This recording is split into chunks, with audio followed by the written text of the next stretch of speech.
Welcome to the Weather Insights Tropical Briefing. I'm meteorologist Scott Pitney along with meteorologist Jeff Lindner. And this is the morning of Wednesday, September 11th. And we are now looking at Hurricane Francine as it approaches the Louisiana coastline.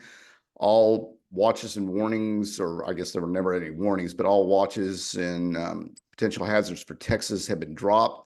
All eyes in focus now, watches and warnings and everything have shifted to the Louisiana coastline. And looking at the infrared satellite image here, the biggest difference I noticed, Jeff, is from yesterday is that big convective blob. It looked like we had two totally separate areas of convection. They've kind of merged a little, but there still is some separation. We have that area northeast of the eye. So that area has been getting a lot of rain over the last 24 hours. And we're still seeing a little dry air mixing in with the system. And there's really not too much on the backside of this. It is expected to pick up forward speed right now, moving about 10 miles per hour and still 250 miles from the shoreline. So it's got some ground to cover. Before it makes landfall, but we'll see if it actually picks up forward speed. But yeah, yesterday was the day for preparation. You see it on radar here, those heavier bands moving onshore, and that I'm not really sure with this radar image if that eye is actually as big as it looks here on radar, but the bands are certainly there. We also see, if there's any effects in Texas at all, we see some bands moving into East Texas there, just south of Lufkin. But of course, most of the heavier bands there in South Louisiana and New Orleans still expected to be on the dirty side of this thing, expecting a lot of wind and rain for New Orleans. But the track guidance has been pretty good so far. Still expecting to move onshore right there. You see the hurricane warning.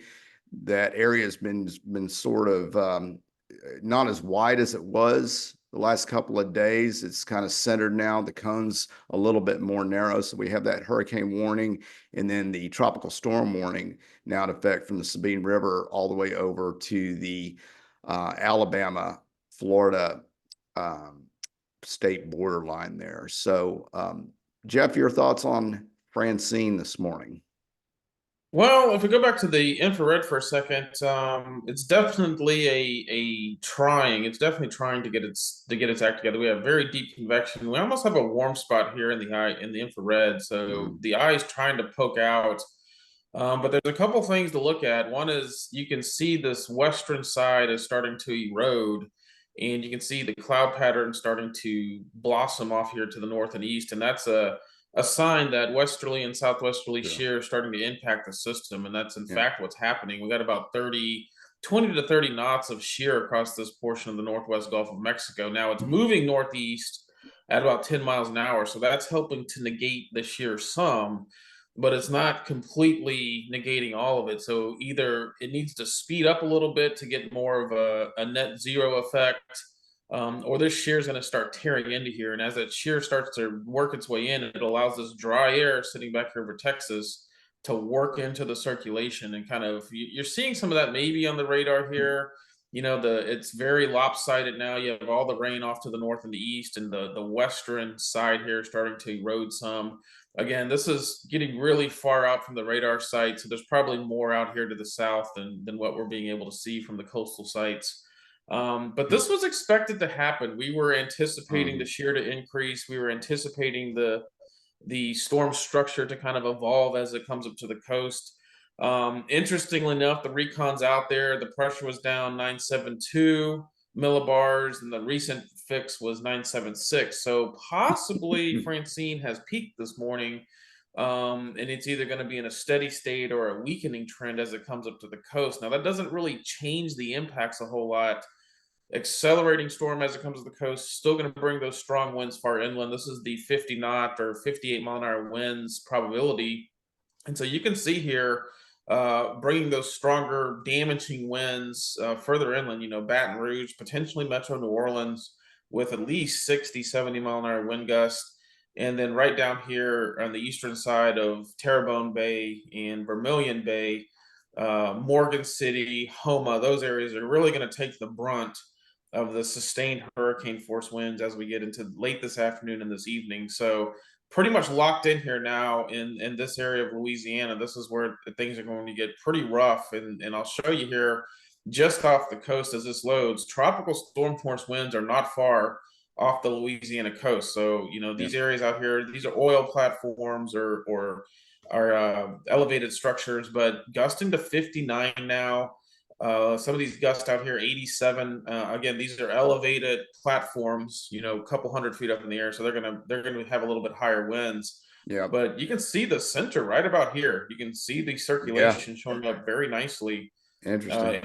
in the surface obs here, and that kind of maybe eastern eye or eye wall here, really blasting these platforms out here. So this is coming up to the coast. So get ready. In this portion of Louisiana, conditions are really going to go downhill as we get into the midday and afternoon hours.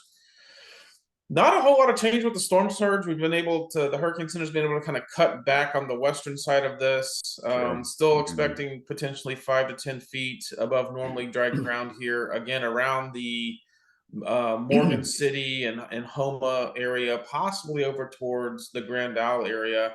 And I don't want to, disregard what's going to be happening over here on the Mississippi coast. Extraordinarily storm surge prone in this portion of the U.S. Gulf Coast. And so we're talking 4 to 6 feet, both in Southwest Mississippi and now into Lake Pontchartrain on that northwest shore. We've been talking about this the last couple of days up here around Mandeville and north of Laplace. These areas were really hard hit with Hurricane Ida back in 2021, I believe, or 2022. And these areas are extraordinarily storm surge prone. And so that southeast wind or south wind across the lake is going to push the lake up in this direction.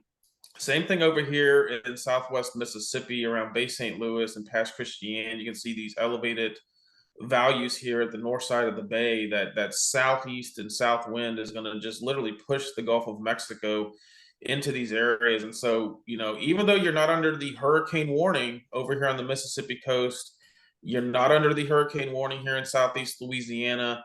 You are going to get water level rise. You are going to get storm surge into this area just because of the way the hurricane is coming in and that push of water coming in off the Gulf of Mexico. And you can see the big values here down south of Homa and around Morgan City. Morgan City has federal levee protection around it. So the river kind of comes down, and we zoom in here. The river kind of comes down and cuts the city in half. And you can see there's protection. These levees protect the major part of the city, but pretty much there's going to be seawater surrounding pretty much the entire city as we get into later today. And this water level rise is coming. We'll take a look maybe later today at some of the tide gauges, if there's any down here, and see what kind of water level rise we're getting. But this is coming in, and it's going to spread in up against a lot of these levees and the federal protection that we have down here over the next 6 to 8 to 10 hours or so. Yeah. And then lastly, rainfall. This is a fast moving system. So rainfall generally, even these numbers continue to come down even more, but Yeah. generally expecting 4 to 5 inches of rain along the path of the storm. And this is likely not a big flood scenario with respect to rainfall. Some street flooding here and there and that kind of stuff, but really the main focus right now is on the storm surge coming into the south central southeast Louisiana coast and the wind. And just be prepared for some of this wind to get pretty far inland here. You could get some damaging wind gusts, maybe around close to Baton Rouge, maybe a little east of you, certainly in the New Orleans area, and then even spreading up possibly here into southeast and south central Mississippi as that kind of core degrades as it moves inland. Yeah. So we are potentially going to have a Weather Insights live stream as Francine is making landfall this afternoon, this evening. It's a little tough to tell the exact timing right now with the speed and how far it is off the coast, but make sure you stay tuned for that, and make sure you have your notifications turned on to see the live stream. But that is the current tentative plan for this evening, and that will probably be our last coverage of Francine as it moves on short of Louisiana. Jeff, thank you very much.